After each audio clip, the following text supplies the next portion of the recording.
রাজশাহীর গোদাগাড়ী উপজেলার রাজাবাড়ী ইউনিয়ন ভূমি অফিস এখন যেন অনিয়ম ও দুর্নীতির আঁতুড়ঘর।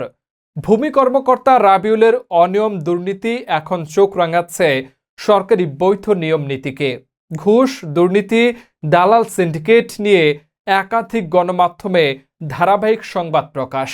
তারপরেও অদৃশ্য ক্ষমতা বলে নিজ দায়িত্বে দাপটের সাথে বহাল রাবিউল ইসলাম। দুর্নীতিবাজ এ কর্মকর্তার খুঁটির জোর কোথায়? কিভাবে এত সব অনিয়ম দুর্নীতির পরও পার পেয়ে যায়? সেসব নিয়েই জনমনে তৈরি হয়েছে নানা প্রশ্নের জট। রাবিউল ইসলামের অনিয়ম ও দুর্নীতি নিয়ে আমাদের ৩ পর্বের ধারাবাহিক প্রতিবেদনের আজ থাকছে দ্বিতীয় পর্ব। রাজশাহীর গোদাগাড়ী উপজেলার রাজাবাড়ী ইউনিয়ন ভূমি অফিসের যেন চলছে দুর্নীতির উৎসব। দীর্ঘদিন ধরেই এই অফিস ঘুষ, দালালি আর অনিয়মের আখড়ায় পরিণত হয়েছে বলে অভিযোগ স্থানীয়দের। আর এই অনিয়ম দুর্নীতির কেন্দ্রবিন্দুতে রয়েছেন ভূমি কর্মকর্তা রাবিউল ইসলাম। জানা যায়, ভূমি সেবা নিতে আসা সাধারণ মানুষকে নানা হয়রানির শিকার হতে হয়। খতিয়ান তোলার জন্য দিতে হয় ঘুষ, নামজারি কিংবা খাজনার কাছেও দালাল ছাড়া হয় না কাজ, এমনটাই অভিযোগ সেবা প্রার্থীদের। অথচ এসব অনিয়ম ও দুর্নীতির বিষয়ে একাধিক জাতীয় ও স্থানীয় গণমাধ্যমে ধারাবাহিক প্রতিবেদন প্রকাশিত হয়েছে।